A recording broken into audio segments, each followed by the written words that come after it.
I didn't sleep too well last night. You ever have one of those nights where your mind is just rushing through ideas, plans, and the future? Well, I had one of those last night. One of the ideas that went through my mind was for this video, and even though I was running on like 5 hours of sleep today, I wanted to make sure I pushed myself to make this video. This is also going to be sort of like a day in the life video as well. So I usually wake up around 9 AM, but today because of my lack of sleep, I decided to push it to about 10 AM instead. I get up, I make my bed, I go downstairs, I make myself a coffee, and I'll sit there and drink it. This is how I start every day basically. I'll take about 30 minutes or so to finish my coffee, respond to any messages, and check the performance of any videos. Nothing too crazy today. An old friend recently reached out to me as well, so we also chatted a bit as I drank my coffee. Past couple days have been pretty terrible weather in the UK. We had a couple bad storms, and for once today the weather was looking pretty nice. So I take our dog out to the park around 11 or noon every weekday. This is because my sister takes her out on the weekends. She mostly likes to sniff things, but today there were quite a few other dogs out. I guess they were also making the most out of the good weather as well. So Pia sniffed a few butts and made a few friends. When I got home, I had to check on a few things that I had fermenting, which were my makgeolli brews. I checked the taste of this bacon that I was making as an experiment. It looked nice, but it was quite salty, so I might soak it in water for a night and then try again. I was also brining some beef brisket to make corned beef. It'd been soaking in fresh water overnight, so it's ready to be cooked. So I'm going to throw that into the pressure cooker with some peppercorns, fennel seeds, fresh bay leaf from our garden, and some gochugaru. But I digress. The main thing about today is that it's my sister's birthday, and I wanted to make a cake. However, I'm not a baker, and the only thing I regularly do bake is bread, and I'm mediocre at best. I noticed my sister buys chocolate mousse quite often, so I wanted to make sort of a chocolate mousse ganache cake. Once again, I emphasize I'm not a baker. So I sat down and started planning what I was going to make. I'm thinking a thin cake sponge base layer, followed by a thick layer of chocolate mousse, and then on top of it, a thin layer of ganache. Perfect. The only problem is, I couldn't find a recipe for this combination of cake layers, so I gotta look up the recipe for each component. I ended up using a cake sponge recipe from BBC Good Food, a chocolate mousse recipe from Simply Recipes, and then for ganache, I just looked up the ingredients and it's chocolate and cream, so I can manage those. I'll post a link to the recipes I used in the description of this video. So I made a list of things and I went out to my local supermarket and got them.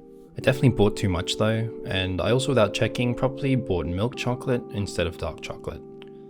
Oh well, we can work around this. This is my first loss of the day.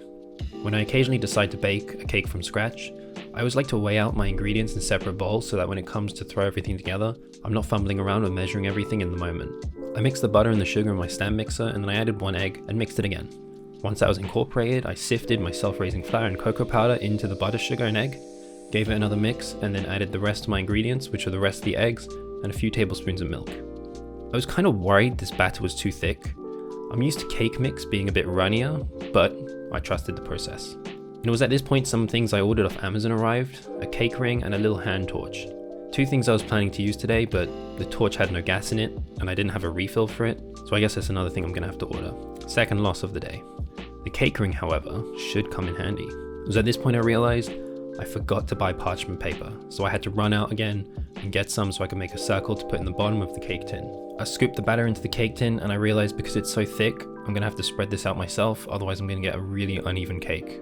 And while a silicone spatula was useful for this, I ended up using a chopstick to even out most of it. And the little swirls look nice too, but those are probably gonna disappear during baking. I set the oven to 190 Celsius with a bowl of water in the back to keep things moist, and the cake goes in for about 25 minutes. I used the classic skewer test to see if it was done, and to my surprise it came out clean first time. This is my first win of the day. Before I take the cake out of the tin though, I'm gonna let it cool off for a few minutes to let it set properly. And while the cake was cooling off, I decided to tackle the mousse. And because this didn't turn out perfect, I'm not gonna sit here and explain it in too depth. The link to the recipe I followed is in the description. So I had to separate the egg whites from the yolks, and while I'm usually pretty good at this, for some reason I screwed up twice today and managed to get some yolk into the whites. I blame the eggs. Third loss of the day. I whisked the eggs to soft peaks, then added a tablespoon or 2 of caster sugar, then kept whisking to stiff peaks. And in my stand mixer I whipped some double cream into whipped cream.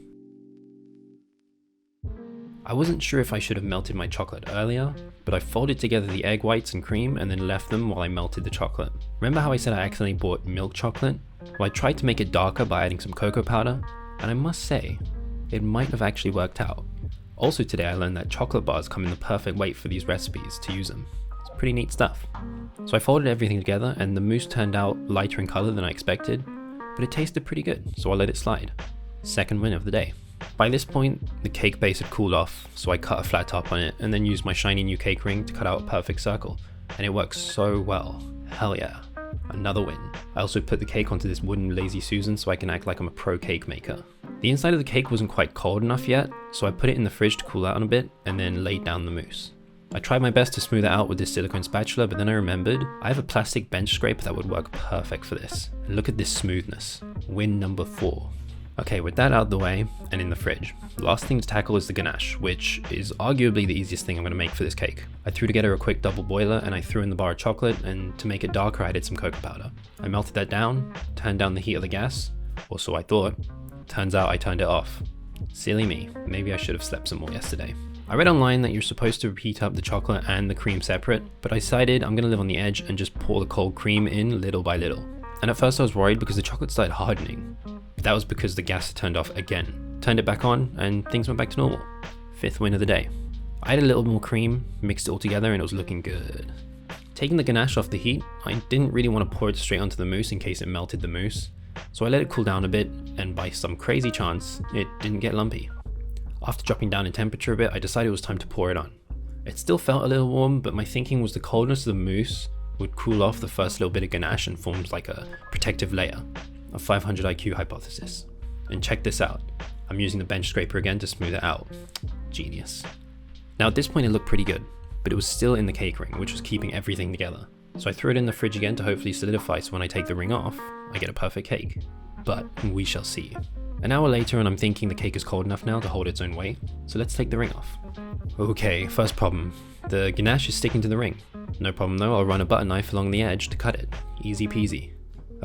This cake ring is pretty difficult to remove, but with some convincing, I managed to get it off. And voila. It's a cake, I guess. The mousse is barely holding itself together, just like me. But now, it looks like it has a fupa. Okay, not what I imagined, but no worries since my other sister ordered some super pretty cupcakes for my sister's birthdays anyways. Hi birthday, Anna. We did still try the cake, and it was actually super tasty, so that's another win. And oh, before I forget, the beef brisket was really tasty too.